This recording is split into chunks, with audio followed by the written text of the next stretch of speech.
Bank exam হোক বা BCS exam হোক, দুটাতেই একটা ইম্পর্টেন্ট সাবজেক্ট হলো ইংলিশ। এবং বেশিরভাগ ব্যাংক বা অন্যান্য বিসিএস বাদে বেশিরভাগ জব পরীক্ষাতেই পুরা প্রশ্নটা ইংরেজিতে থাকে, যার ফলে অনেকের ইংরাজিতে দুর্বলতা এবং প্রশ্ন যে ইংরাজির প্রিপারেশন কীভাবে নেওয়া যায়। তাই চলুন আজকে আমরা ব্যাংক, বিসিএস এবং কিছু অংশে এমবিএর অ্যাডমিশন টেস্ট এই সবগুলো নিয়ে কথা বলবো আজকের ভিডিওতে, শুধুমাত্র ইংরাজি বিষয়ের উপর। এবং কিছু স্পেশাল টিপস পেতে শেষ পর্যন্ত দেখতে থাকুন।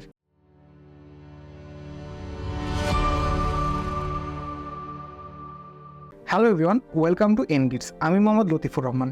আজকে আমরা কথা বলবো ইংলিশের প্রিপারেশন কী করে নিতে পারবেন যদি আপনি বিসিএস অথবা ব্যাংক অথবা এমবিএর প্রিপারেশন নেন। আর এরকম অনেকগুলো ভিডিও আমাদের চ্যানেলে অলরেডি রয়েছে, যদি দেখতে চান অবশ্যই চ্যানেলটি সাবস্ক্রাইব করে রাখুন। এবং সামনে আরও কিছু ভিডিও আসছে, আশা করি আপনাদের সেগুলো কাজে দিবে। তাই কোনো দেরি না করে চলেন শুরু করা যাক। প্রথম বিষয় হলো বুক সিলেকশন।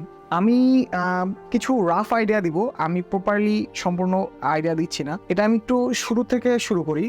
অর্থাৎ আপনি যদি বিসিএস এর প্রিপারেশন নেন তাহলে আপনার জন্য একটা বই অলমোস্ট মাস্ট, সেটা হলো এই বইটা, ইংলিশ ফর কম্পিটিটিভ এক্সাম। এটা অবশ্যই পুরাতন এডিশন, এই এডিশনটা আপনি মার্কেটে এখন পাবেন না। লেটেস্ট যে এডিশনটা আছে সেই এডিশনটাই আপনি কিনবেন, কোনো সমস্যা নেই। মূলত এই বইটা আপনার বিসিএস এবং ব্যাংক দুটার জন্যই খুব ভালো। আপনি যদি সোনালী ব্যাংক বা মানে সরকারি ব্যাংকগুলো এবং বাংলাদেশ ব্যাংকের প্রিপারেশন নিতে চান, এই বইটা এনাফ। সাথে বিসিএস এর জন্য অবশ্যই এই বইটা যথেষ্ট। কিন্তু আপনি যদি চান যে না আমি প্রাইভেট ব্যাংকগুলোর এমটিও যে এক্সামগুলো আছে সেগুলোতে দিব, অথবা আইবিএ বা এই সব যেগুলো ফেমাস এমবিএ পরীক্ষা তাদের অ্যাডমিশন টেস্ট দিব, তাইলে আমি সাজেস্ট করি আরেকটা বই, সেটা হলো এটি মেন্টরসের এমবিএ বই। এই বইটা সম্পর্কে আমি একটু বলে রাখি। এই বইটা আমি যখন কলেজে, নট ইউনিভার্সিটিতে, কলেজে যখন মানে যেদিন জয়েন করতে যাই সেদিন এই বইটা কেনা। অনেক আগে, মানে আপনাকে অবশ্যই কলেজ লাইফ শুরু করার আগে আপনার অ্যাম্বিশন কোথায় থাকতে হবে সেটা বুঝে আপনার প্রিপারেশন নেওয়া দরকার। এমবিএ বইটা নেওয়া এই কারণেই, কারণ আমার হলো গিয়া একটা ভালো আইডিয়া পেয়ে যাবো আমি যে কী করে হলো গিয়া বিবিএর প্রশ্ন হতে পারে।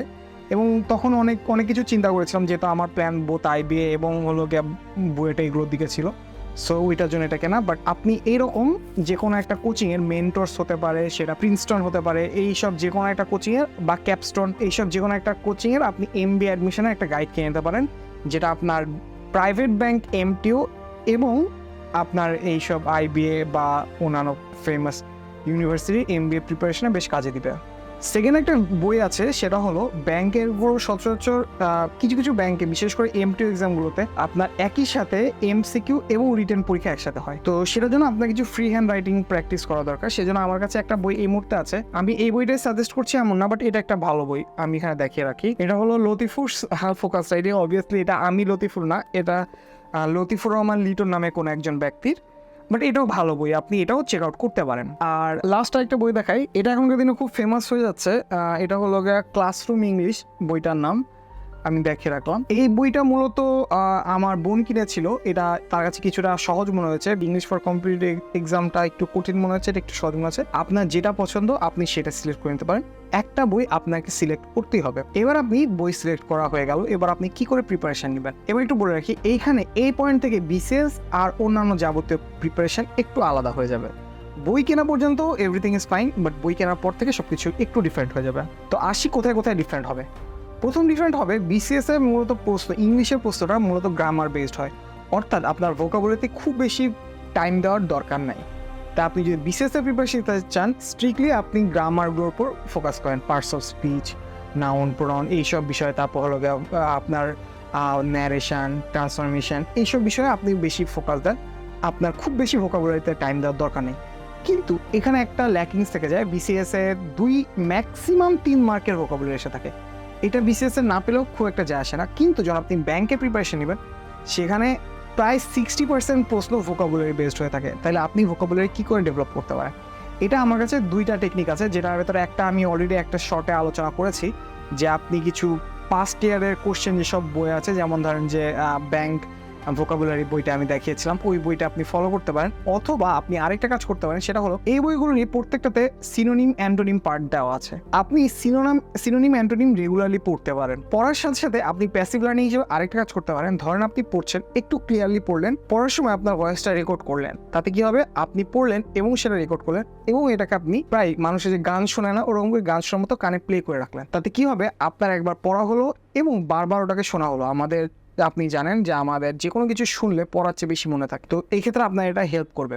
আর সেকেন্ড জিনিস হলো প্র্যাকটিস। ভোকাবুলারি প্র্যাকটিসের উপর কোনো অপশন নাই। আপনি একটা গ্রামার জানেন না, গ্রামারের রুল জানলেন, সলভ হয়ে গেল, ডিফারেন্ট কথা। কিন্তু ভোকাবুলারি প্র্যাকটিস ছাড়া কোনো অপশনই নেই। আপনি কি করতে পারেন? সো এই জন্য আপনাকে ভোকাবুলারি যদি পড়তে চান, আপনাকে বারবার প্র্যাকটিস করতে পারেন। এখানে একটু বলে রাখি, এই এমবিএ অ্যাডমিশন টেস্টের বেশিরভাগ বই এই পরিমাণ ভোকাবুলারি দেওয়া থাকে, আমার পক্ষে পার্সোনালি এটা পড়ে শেষ করা কোনোদিনও সম্ভব হয়নি। অথচ আমি মোটামুটি সবগুলোতেই ভোকাবুলারি পার্টটা পার করে আসছি। তাহলে আপনি এটা কি করে ডেভেলপ করতে পারেন, এটার জন্য আমি দুইটা স্টেপ ফলো করি। এক নম্বর হলো, বিশেষ করে যারা এখন বিসিএস এর প্রিপারেশন নিচ্ছে তাদের এটা খুব ভালো কাজে দেবে। সেটা হলো, ইভেন বিসিএস বাদও যারা ব্যাংকে জবের প্রিপারেশন নিচ্ছে তাদের একটা রিসেন্ট আইটেমের পর একটা ফোকাস রাইটিং আসে। তো সেই ফোকাস রাইটিং এর জন্য আপনার রিসেন্ট নলেজ খুব বেশি দরকার। আমি ফাইন্যান্সিয়াল এক্সপ্রেস এই পেপারটা ফলো করতাম। এই ফাইন্যান্সিয়াল এক্সপ্রেস অথবা ডেইলি স্টারের ওই দিনকার পেপারটা ফ্রি, আপনি অনলাইনেই পড়তে পারবেন, আপনার টাকা দিয়ে কেনার কোনো দরকার নেই। আপনি প্রত্যেক দিন এডিটোরিয়াল এবং ফ্রন্ট পেজ এবং ব্যাক পেজ আপনাকে বুঝতে হবে কোন পার্ট থেকে কোশ্চেন আসে। যেগুলো ইকোনমিক পার্ট, কে কাকে খুন করলো, কার কত টাকা দুর্নীতি দেওয়া হলো, এটা খুব সম্ভব শো করবে না। এডিটোরিয়ালে হয়তো আসবে যে দুর্নীতি কিভাবে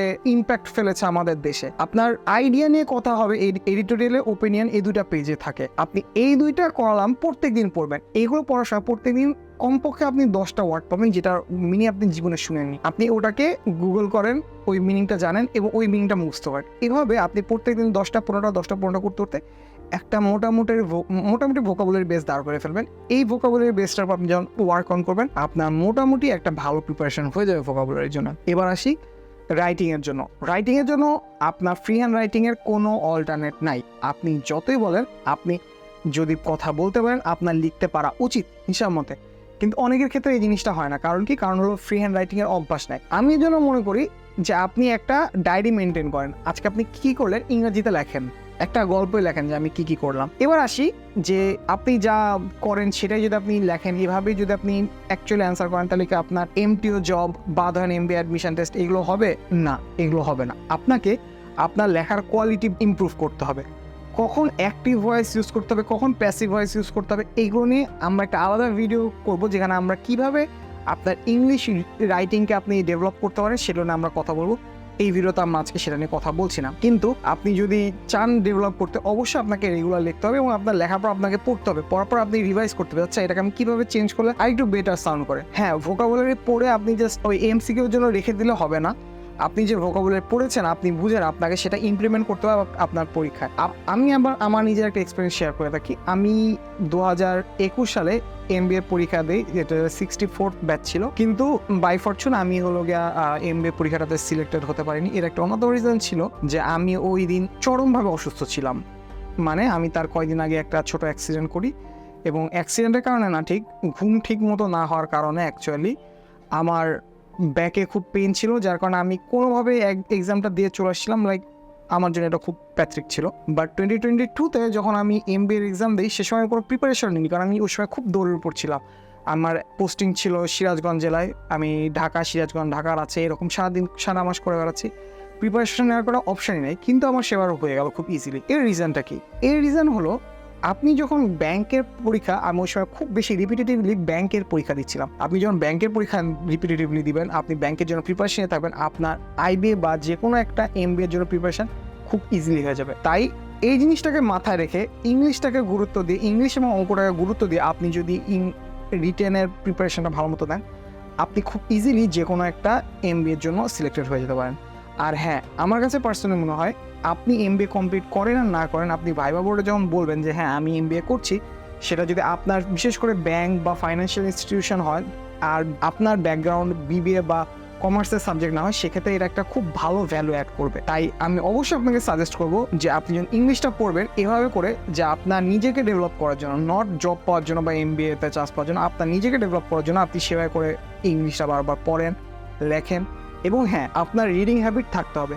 একটা রিডিং কম্প্রিহেনশন দেয় সবগুলোতেই, আপনার সেই প্রাইভেট ব্যাংকের এমটিও পরীক্ষাগুলো বলেন আর বলেন আপনি হলো গিয়া এমবিএ অ্যাডমিশন টেস্টে, ইংলিশ কম্প্রিহেনশনটা বেশ কঠিন থাকে এবং ওয়ার্ডগুলো আপনার সাথে পরিচিত থাকবে না। এখন একটা ওয়ার্ডের মিনিং আপনি না বুঝলে কী করে এটা স্কিপ করে আপনি অন্য মিনিং, মানে অন্যান্য ওয়ার্ড দিয়ে এটাকে মিনিংটা বের করে ফেলতে পারেন, সেটার জন্য আপনাকে অবশ্যই প্র্যাকটিস করতে হবে।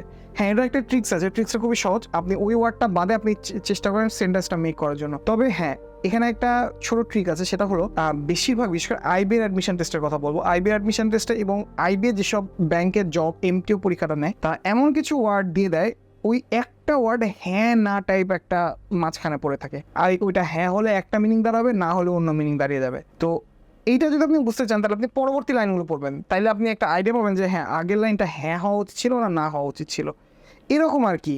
মানে একটা ওয়ার্ড পজিটিভ হওয়ার কথা না নেগেটিভ হওয়ার কথা, আপনি এরকম করে ওই ওয়ার্ডটা স্কিপ করে বাকি লাইনটা পড়লে আপনি একটা আইডিয়া পাবেন যে হ্যাঁ এরকম হতে পারে। আবার অনেক ক্ষেত্রে আপনি ওই ওয়ার্ডটা স্কিপ করে বাকি লাইনটা পড়লে আপনি বুঝতে পারবেন যে হ্যাঁ এইটা কোন জিনিসটা কি ইন্ডিকেট করছে। এভাবে করে আপনার পড়ার রিডিং হ্যাবিটটা গ্রো করতে হবে। রিডিং হ্যাবিট গ্রো করার জন্য আমি পার্সোনালি সাজেস্ট করি ফাইন্যান্সিয়াল এক্সপ্রেস এই পেপারটা পড়ার জন্য, কারণ ডেইলি স্টার অহেতুক অনেক ওয়ার্ডকে কঠিন করে ফেলে, যেটা আমার কাছে প্রাইমারির দিকে আমার কাছে মনে হয় না যেটা উচিত। হ্যাঁ, আপনি একবার ধরেন ফাইন্যান্সিয়াল এক্সপ্রেসে যখন আপনার ডেইলি 2-3টা ওয়ার্ডের বেশি আপনার কোনো প্রবলেম হচ্ছে না, তখন অবশ্যই আপনি ডেইলি স্টার শিফট করতে পারেন। বাট আদার দেন দ্যাট আপনি প্রথমে ফাইন্যান্সিয়াল এক্সপ্রেস দিয়ে আপনি নিজেকে ঝালিয়ে নেন, যাতে হলো গিয়ে আপনি যে কোনো একটা কঠিন প্যাসেজ আসলে আপনি সেটা পড়ে উত্তর করতে পারেন। এবার আসি বিসিএস এর প্রিপারেশন কীভাবে আপনি নেবেন। বিসিএস এর জন্য আপনাকে অবশ্যই রুলগুলো ভালো করে পড়তে হবে। কিছু কিছু কমন জিনিস থাকে, ইডিয়ম ফ্রেজ মুখস্থ করতে হবে, কিছু করার নাই। অ্যাপ্রোপ্রিয়েট প্রিপোজিশন মুখস্থ করতে হবে, কিছু করার নাই।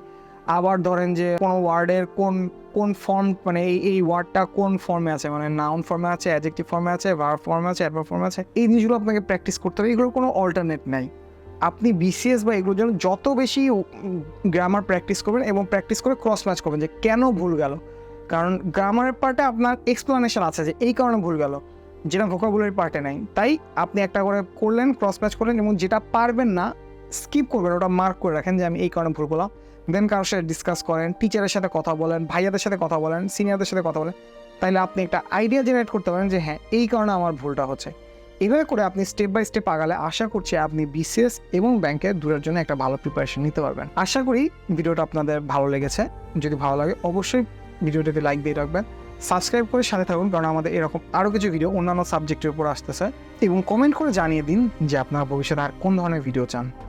ভালো থাকবেন, সুস্থ থাকবেন, এনগেজের সঙ্গে থাকবেন। ধন্যবাদ সবাইকে।